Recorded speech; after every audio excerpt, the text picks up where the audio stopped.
So today's video will be a little bit different, but more or less it will be equally important as other ones. Today we are going to talk about the necessity of understanding what servitude is.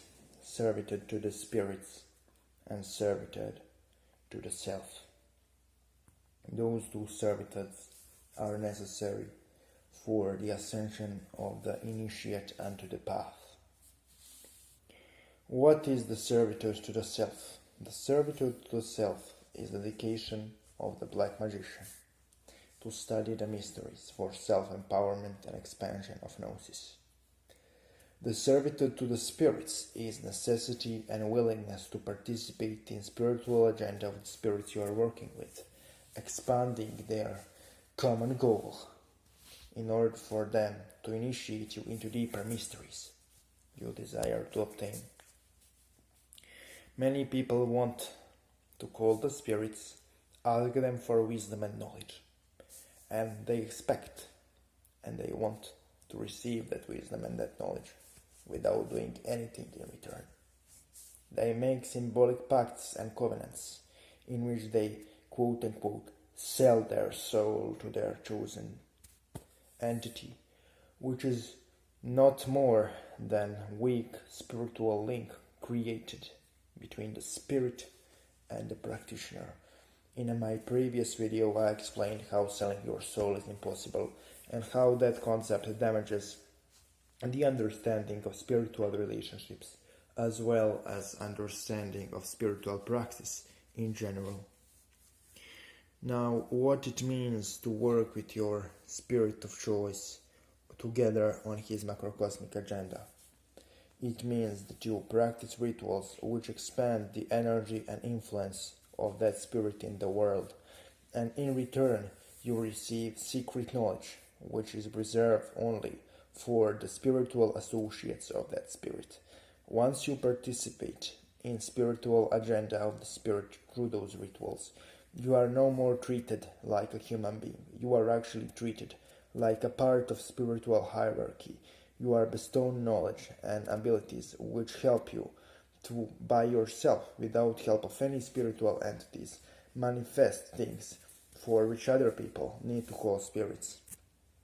It is truth that we as humans have enormous potential, and we indeed have manifest magnificent things without spirits. But another truth is that we as human beings do not have knowledge nor understanding how energy works and functions. It is my personal belief, verified by many spiritual schools and systems, that original magical knowledge do not originate within the human world. No human is smart enough to understand the complex principles which govern the movement of energy within the invisible realms. Those complex principles and laws are given to humanity by spiritual intelligences. If we truly want to tap into magic and to ancient mysteries beyond the limitations set upon by modern magical practice, which is pretty much extremely watered down, we need to have direct communication with the spiritual entities who are the source of those mysteries, either angels, demons, elementals, or the pagan gods, depends on the mysteries of choice. But in order for us to truly develop and receive the secret knowledge, we need to be in direct communication. In order to receive the biggest amount of benefit from that communication, we indeed need to help spirits of our choice in their own macrocosmic agenda. This is performed through risky rites of alchemy, which transmigrate the soul and attune our spirits to the vibration of the forces we are calling upon. That way, we can receive undiluted empowerment and exchange of knowledge between us and spirits. This is hard work which lasts for years. It is not easy thing which can be done in 1 or 2 rituals. Spiritual evolution encompasses complex alchemical processes which, when completed, grant indeed supernatural powers to the magician, but it takes the years of practice. Old grimoires and books do not exaggerate, nor they are symbolic. There are indeed accurate depictions of the powers bestowed upon the magician once the magician calls the spirits participates in an agenda, and then receives the deep and hidden understanding of the hidden knowledge which is not written in the human realm. We need to understand that we as human beings are not capable of understanding many complex spiritual concepts and powers which lie within the unseen. No magical book can replace the direct contact with the numinous and the spiritual knowledge bestowed upon the initiate through the mystical experience of gnosis. We also need to understand that in order to receive gnosis, we indeed need to sacrifice the aspect of ourselves, and not only that, we need to openly participate in otherworldly agendas in order to achieve the level of spiritual elevation necessary for us to be capable of receiving the forbidden knowledge. That is called servitude. We participate in agenda of the Spirit, and in return, Spirit gives us hidden knowledge which he otherwise reserves for himself. This is the original purpose of servitude and submission to the spiritual power. Unfortunately, today, due to perversion, watering down, and tainting of the original truth, we understood servitude as a mere slavery instead of the exchange between two equals. In order for the Spirit to give you equally valuable knowledge, you need to give equally valuable empowerment and expansion to the Spirit.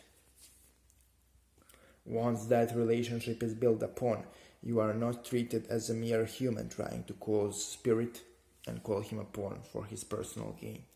You are observed by the Spirit as his close associate. He observes you as an extension of himself and his own family and influence. He absorbs you as an asset and as an ally. He can seriously use and utilize an expansion of his agenda. You are then not treated as a mere magician trying to cause change within the world. You are then treated as an initiate who is walking the path of godhood, to be once upon the time treated equally as their patrons. That initiates enormous amount of challenge within the life of the magician, and it is really difficult and painful path to walk. What we need to understand is that path of self-deification is not dressed in pink and anointed with roses. It is extremely difficult and extremely harsh path walking, which can end in complete annihilation of the soul. If we want to deify through the harnessing of dark powers, we need to perform many forbidden, controversial, and terrifying acts. I am not referring to the human sacrifice of innocent people or the rape of children, but I am referring to the acts which will many in the society deem extremely unethical or terrifying or unacceptable.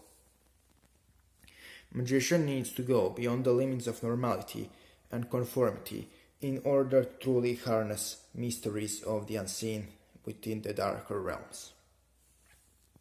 We cannot live lifestyles which are in conformity with our human limitations and expect to, after death, somehow achieve state beyond human limitations if we live by those limitations for our entire lives. It is necessity and terrible curse and vice of the black magician that he indeed needs for the sake of his own ascension to completely renounce and discard societal norms in many aspects.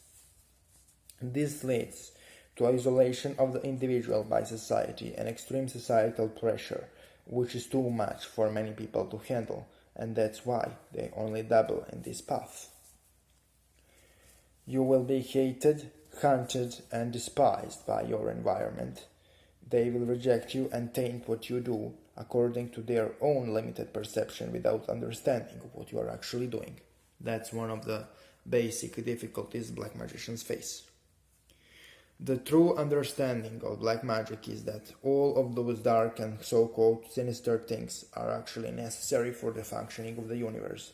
Dark beings, representing dark powers, do not try to destroy the universe. They are aspects of the universe, and as aspects of the universe, they are created by the higher intelligence in order to fulfill that purpose they are created for.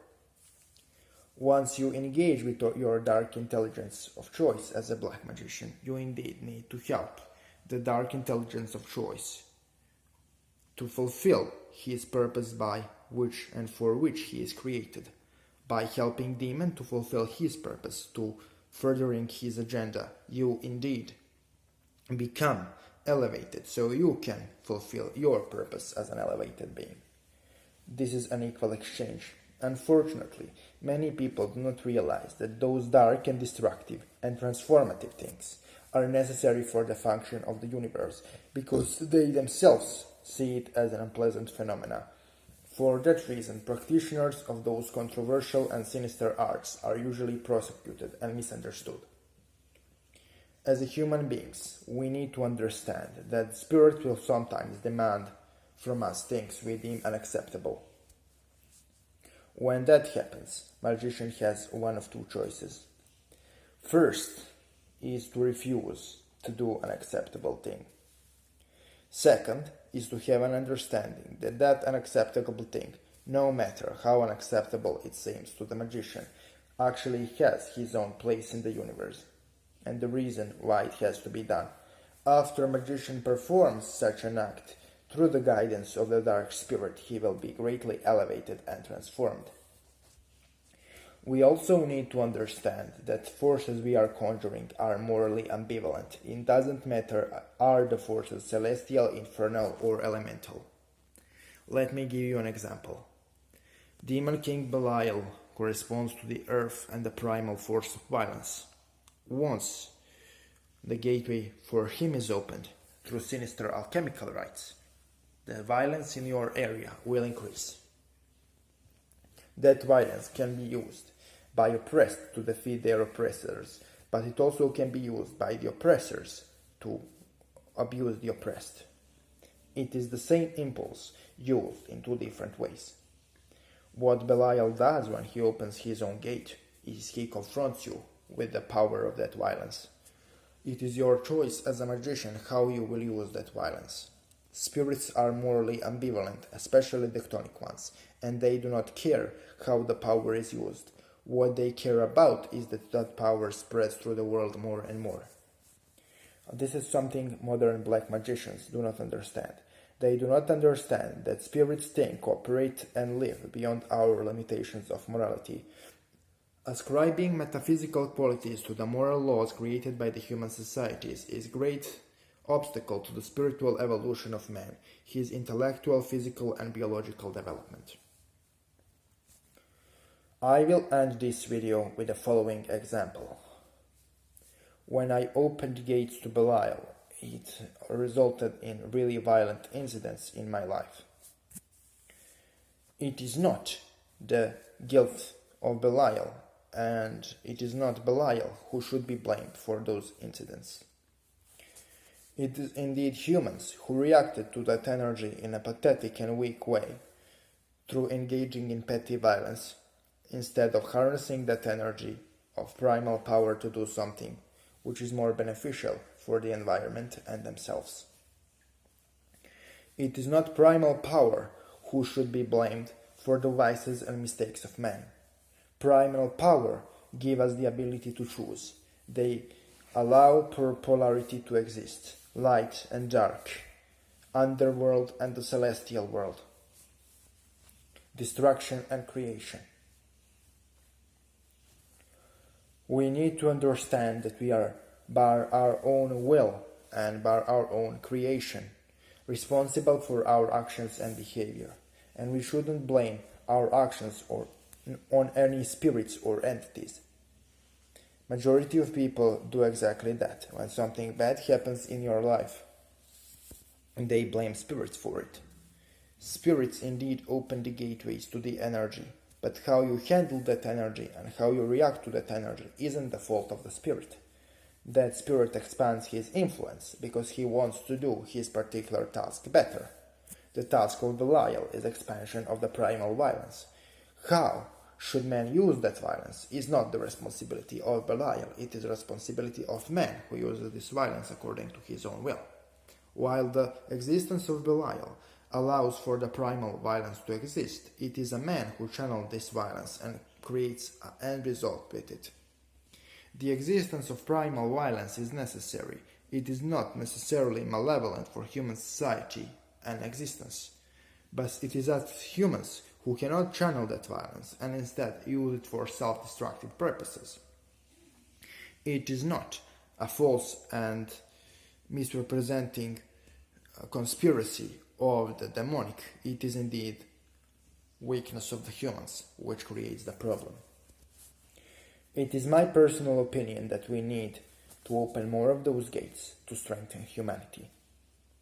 And it is my personal opinion that opening of those gates will thin the veil, which will create a new era in the evolution of mankind.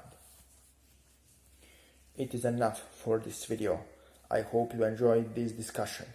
And at the end of the day, you need to call your spirits. You need to understand what their agenda is. If you don't know what their agenda is, you will truly remain a dabbler for your entire life. Thank you for watching.